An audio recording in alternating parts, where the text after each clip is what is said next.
as the bubble burst, the expectations fell to zero. And I've split it out between people who were buying a home for the first time and people who were selling another home and buying again. Doesn't turn out to be much difference between the two. So they were always optimistic.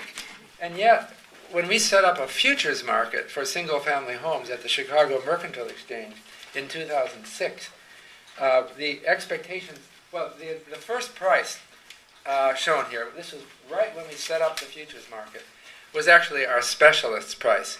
He was going to make a market, and he thought home prices are going to go up. And so he tried for a while, and he finally threw in the towel and realized that the market was down here. Now, he lost a couple $1 million trying to support that price. He's very unhappy about it. He discovered that the kind of people who go to a futures market were expecting home price declines, and that has been consistent. This turns out to have been the correct expectation, not the one that we get from home buyers who are much more optimistic. Unfortunately, our futures market has become very weak, and I don't understand. This is nothing. We set up a market that made it easy to trade real estate on an exchange, and for a while people were interested, and then it just faded away.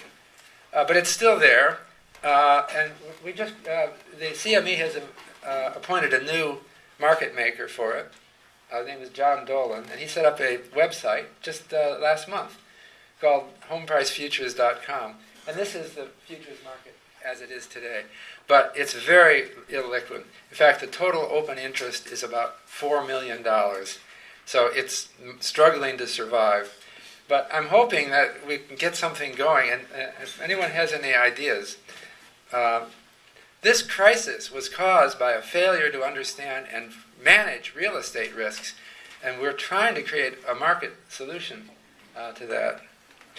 But as what it does say now is that the market is expecting modest declines going out to 2014, not any rebound of the market.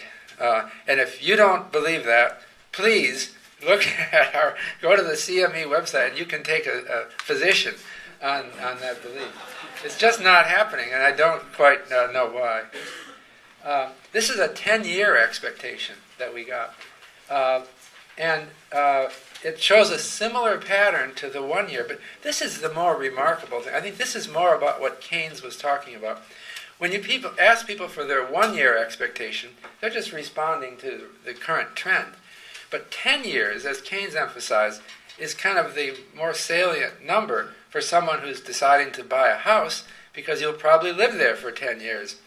And we find that, again, expectations peaked around 2004, right at the height of the bubble, and they've been coming down. They're up a little bit in 2009. We're doing a 2010 survey right now, but I don't have the results. But the notable thing is they're still high. People think today that they're going to get 10% a year return each year for the next 10 years. That means they'll double every 7 years.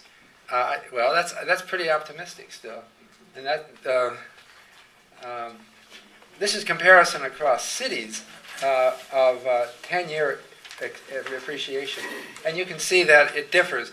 Bubble cities like Los Angeles had much higher. At the peak in 2004, the average answer was 23% a year for 10 years.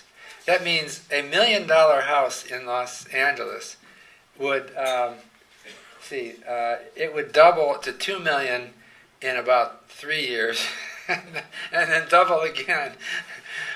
You can see what's happening. People got really excited because I can leverage that up, 10 to 1, or 20 to 1, or 100 to 1. A 23% return leveraged up is a bonanza, and no wonder people got excited. But their expectations are going on a downtrend now, and I think that it's kind of impressive how steadily these things go down. We asked, in deciding to buy your property, did you think of your purchase as an investment? And we see that there is a steady decline since 2004. We're less inclined, but we still think of it as an investment. I wanted to track the history of this, and I like to do counts on news sources. So, and this is in a paper that Chip Case and I have that's coming out soon. On LexisNexis, I went all the way back to 1800. Okay, so I searched through ProQuest and LexisNexis, which are both electronic news media sources, for home as investment. Okay, and you can see that the term was never used until 1890. It sprang into life in the late 70s. Why is that? I think it's because people were worried about inflation then, and they thought housing would beat inflation, and they started to think of home as an investment. But it sprang into even more life in the recent bubble. So there's people before around 1950, they just plain didn't think of housing as an investment. And I've gone back and read newspapers and articles and tried to... I think that this is what you would... If you talk to a random person in 1956, say, is your home an investment? They would say, well, in some sense, maybe, but, it's a burden. I've got to upkeep, I've got to maintain it. I don't have any expectation that I'm going to make money off of this. I need it. That was... If you asked an economist in 1953, I know, I'm thinking of Grebler, Blank, and Winnick in their NBER volume. They said, home prices declined secularly because of technological progress in the construction industry. Homes track construction costs. That was the view of economists. So they just didn't think of it. We now think of it as an investment. But for comparison, I also searched on land speculation. And that has a longer history. That's the red line.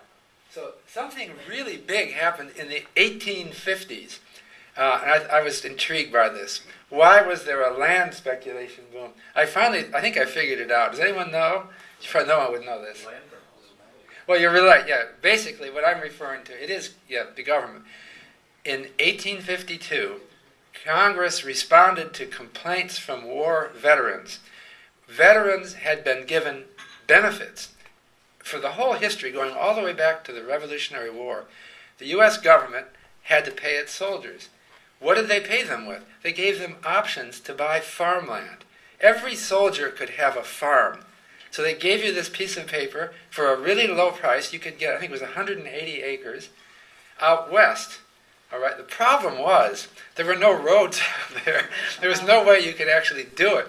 So these veterans were starting to complain, I've got this piece of paper and it's really worthless to me. Can't I sell it to someone? And the government said in 1852, all right, you can sell your, called bounty land warrant. And it set up a whole national speculation in farmland in the West until Congress shut this down again in horror at the speculation. But it wasn't home prices. I'm sorry, I'm going out. Maybe I'm going